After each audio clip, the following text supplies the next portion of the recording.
Welcome to red TV. నేను మీ తేజ. అయితే ఇండియాకి పాకిస్తాన్కి ఖచ్చితంగా యుద్ధ వాతావరణం వచ్చే అవకాశం అయితే పూర్తిగా కనిపిస్తూ ఉంది.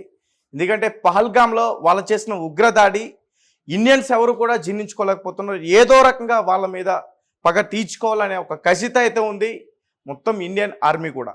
అయితే ఒకవేళ యుద్ధ వాతావరణం కనుక వస్తే మరి ఎవరి బలాలు ఏంటి, ఎవరి దగ్గర ఎక్కువగా ఆయుధ దళాలు ఉన్నాయి, ఒకసారి అదంతా కూడా చూసే ప్రయత్నం చేద్దాం.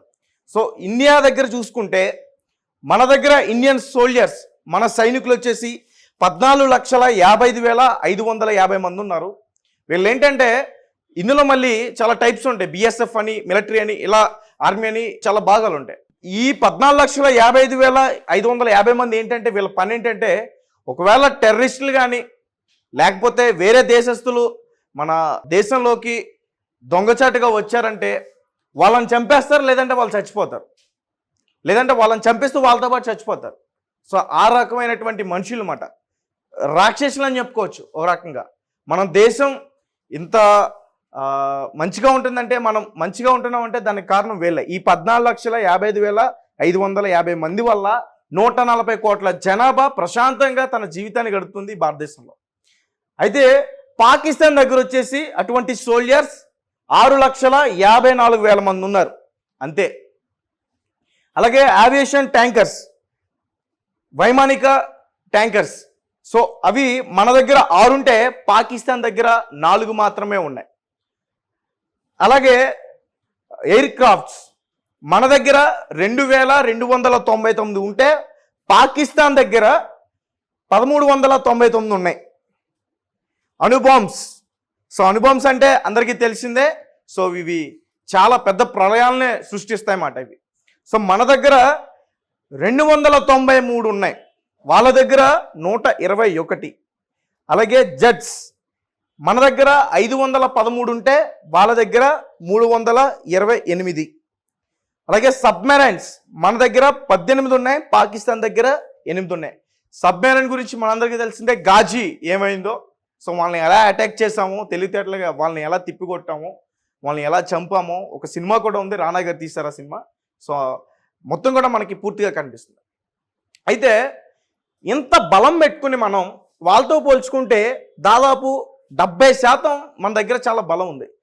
అయినా కానీ మరి ఆ ఉగ్రవాదులు మన భారతదేశంలోకి ఎలా వస్తున్నారు, ప్రతి ఒక్కరికి ఇప్పుడు ఇదే డౌట్.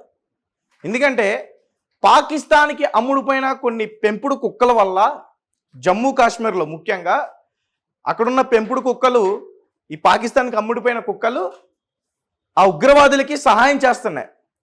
మనకు సంబంధించిన ఇన్ఫర్మేషన్స్ అన్నీ కూడా వాళ్ళకి మోస్తున్నారు.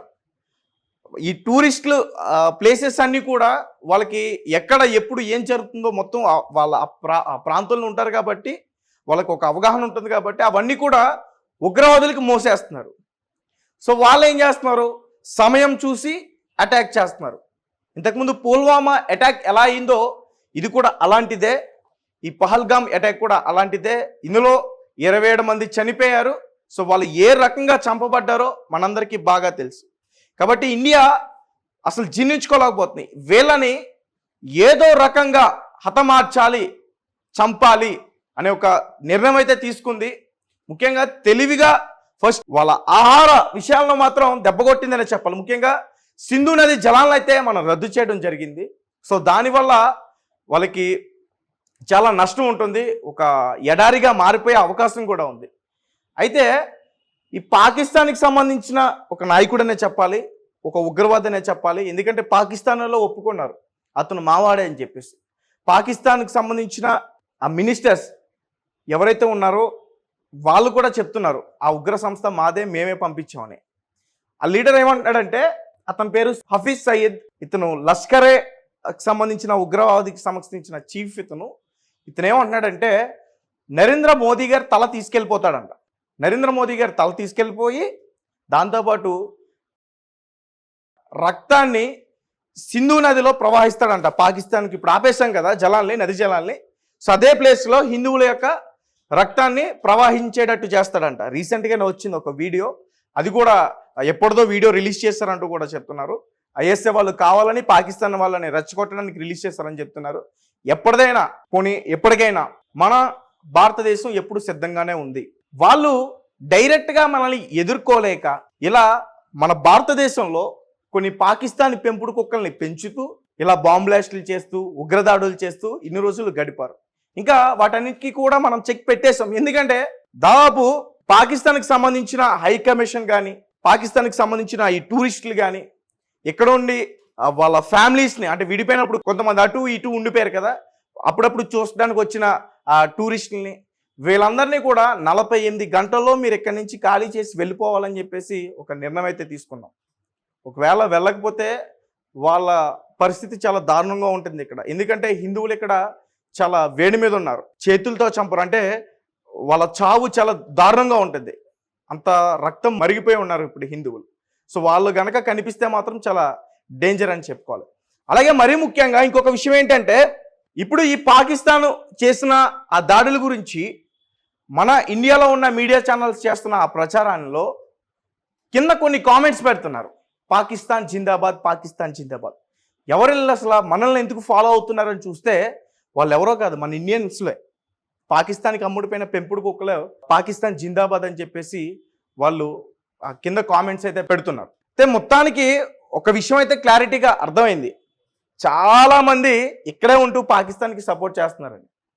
సో ఇక్కడ హైదరాబాద్లో కూడా ఉన్నారు, హైదరాబాద్లో కూడా ఉగ్రవాదులకి వాళ్ళ స్థావరాలను కల్పించారు, వాళ్ళే చూసుకున్నారు. ఈ పెంపుడు కుక్కడంటూ కూడా ఒక వార్త బయటకు వచ్చింది, హై అలర్ట్ని కూడా ప్రకటించారు. అంత దారుణమైన స్థితిలో ఉంది ఇప్పుడు భారతదేశం. ఎందుకంటే మనం నమ్ముతున్నాం కానీ వాళ్ళు మనల్ని నమ్మట్లా, మనల్ని చంపేద్దాం అనుకుంటున్నారు. సో వీళ్ళందరికీ ఇప్పుడు చెక్ పెట్టాలి, మరి ఎలాంటి నిర్ణయాలు తీసుకోవాలి. ఎందుకంటే ఎప్పుడు కూడా ఈ సర్జికల్ స్ట్రైక్స్ కానీ లేకపోతే ఒక దేశం పైన ఇంకొక దేశం ఇలా యుద్ధాలు చేసుకునేటప్పుడు మనం ఏం చేస్తున్నాం అనేది మాత్రం ముందు చెప్పదు. ఈ దాడులన్నీ కూడా చాలా సస్పెన్సివ్గా ఉంటాయి, ఎప్పుడు ఏ టైంలో ఎలా జరుగుతుందో మనకు తెలియదు. అయితే పాకిస్తాన్ మాత్రం వాళ్ళ బార్డర్లో కొంచెం ఓవర్ యాక్షన్ చేస్తుందనే చెప్పాలి. వాళ్ళకున్న వైమానిక ట్యాంకర్స్ ద్వారా కానీ ఎయిర్ క్రాఫ్ట్స్ ద్వారా కానీ కొన్ని బాంబులు అక్కడ వేసి కొంచెం ఓవర్ యాక్షన్ చేస్తుందనే చెప్పుకోవాలి. ఎందుకంటే మేము దేనికైనా సిద్ధం, మేము భయపడట్లేదని. సో ఈ రకంగా పాకిస్తాన్ ప్రభుత్వం ప్రవర్తిస్తుంది. అంటే ప్రభుత్వం అని ఖచ్చితంగా చెప్పొచ్చు, ఎందుకంటే వాళ్ళే ఒప్పుకున్నారు. ఈరోజు ఆ రక్షణ దళాల యొక్క మంత్రి ఒప్పుకున్నాడు, మా వాళ్ళే వాళ్ళు ఆ ఉగ్రవాది సంస్థల్ని తయారు చేసింది మేమే అని చెప్పి. అలాగే ఇప్పుడు ఎవరైతే అక్కడ పహల్గామ్ ప్రాంతంలో దాడి చేశారో ముగ్గురులో ఒకడు ఎక్స్ మిలిటరీ రిటైర్డ్ అయ్యాడు పాకిస్తాన్ నుంచి, అతను కూడా ఉగ్రవాది సంస్థలో జాయిన్ అయ్యాడు. కాబట్టి ఖచ్చితంగా పాకిస్తాన్ యొక్క హస్తం అయితే ఈ ఉగ్రవాద దాడిలో ఉంది. సో పాకిస్తాన్ మరికొన్ని రోజుల్లో ఎడారి కాబోతుంది. ఇప్పుడు వాళ్ళు మన రక్తం చూడాలన్నారు. ఆల్రెడీ మార్నింగే ఆ బ్లడ్ మన వాళ్ళు మన సైనిక దళాలు వాళ్ళకి చూపించాయి. సో ఇప్పుడు వాళ్ళు చాలా వేడి మీద ఉన్నారు. ఏదేమైనప్పటికీ మన ఇండియన్ గవర్నమెంట్ చాలా మంచి నిర్ణయం తీసుకుందని ఖచ్చితంగా చెప్పాలి. ఎందుకంటే చాలా ఏళ్ల నుంచి కూడా వాళ్ళు ఎన్ని చేస్తున్నా, వాళ్ళు ఎన్ని దాడులు చేస్తున్నా మనం మాత్రం శాంతంగానే ఉన్నాం. కాబట్టి ఈసారి అలా ఉండే పరిస్థితే లేదు. మనకు అర్థమైపోయింది పూర్తిగా. ఈ పాకిస్తానీలను ఎప్పుడైతే మనం పొమ్మన్నామో, ఈ నదీ జలాల యొక్క ప్రవాహాన్ని ఎప్పుడైతే మనం ఆపేశామో అప్పుడే మనకి క్లియర్గా అర్థమైంది, ఇక వాళ్ళ అంతం మనం చూడబోతున్నాం. మన ఇండియన్ సోల్జర్స్ తలుచుకుంటే 3 రోజుల్లో పాకిస్తాన్ని అసలు ప్రపంచ మ్యాప్లోనే లేకుండా చేయగలరు. కాకపోతే బలోచిస్తాన్ పాకిస్తాన్తో ప్రస్తుతం గొడవల్లో ఉంది. బలోచిస్తాన్ కూడా మనకి మద్దతుగా ఉన్నారు. కాబట్టి ఈ దాడులు ఒకవేళ యుద్ధ వాతావరణం వస్తే ఈ దాడులు కొంచెం చూసి చేయాలి, ఎవరు మన వాళ్ళు ఎవరు పరాయి వాళ్ళు అనేది కొంచెం చూసి చేయాలి. కాబట్టి ఖచ్చితంగా ఇందులో ఆలోచన చేసే అవకాశం అయితే ఉంది. సో పాకిస్తాన్ని అంతం చేయడానికి ప్రతి ఒక్క దేశం మద్దతు ఇండియాకైతే ఉంది, ఒక చైనా తప్ప. చైనా కూడా ఇచ్చే అవకాశం ఉంటుందని కూడా చెప్తున్నారు. ఒకవేళ చైనా కూడా ఇస్తే బెటరే, ఎందుకంటే చైనా ఇచ్చినా ఇవ్వకపోయినా భారతదేశం ఎప్పుడు కూడా భయపడదు. ఎందుకంటే ఏళ్ల తరబడి మనం చూసాం, ఓర్చుకున్నాం, ఎంతోమందిని సోల్జర్స్ని కోల్పోయాం, ఎంతోమంది భారతదేశ పౌరులు అమాయక ప్రజల్ని మనం కోల్పోయాం. ఇక నుంచి అలాంటి పరిస్థితి ఉండదు. ఎందుకంటే రక్తం చిందించైనా సరే ప్రతి ఒక్క భారత పౌరుడు వాళ్ళని ఎలా అయినా సరే మట్టుబెట్టాలని చెప్పి ఒక డెసిషన్ అయితే క్లియర్గా తీసుకున్నారు. ప్రతి ఒక్కరి సపోర్ట్ అయితే ఇప్పుడు ఉన్న గవర్నమెంట్కి దక్కుతుంది. కాబట్టి పాకిస్తాన్ త్వరలో ఎడారి అవ్వబోతుంది. ఇక పాకిస్తాన్ పెంపుడు కుక్కలు ఎవరైనా ఇక్కడ ఉంటే, మా భారతదేశంలో ఉంటే మీరు జాగ్రత్తగా ఉండండి. ఒకవేళ మా ఇండియన్స్కి కనుక మీరు కనిపిస్తే మిమ్మల్ని ఖచ్చితంగా వాళ్ళు చంపేస్తారు. మేమందరినీ కూడా మేము హెచ్చరిస్తున్నాం. Thank you for watching. Thank you so much.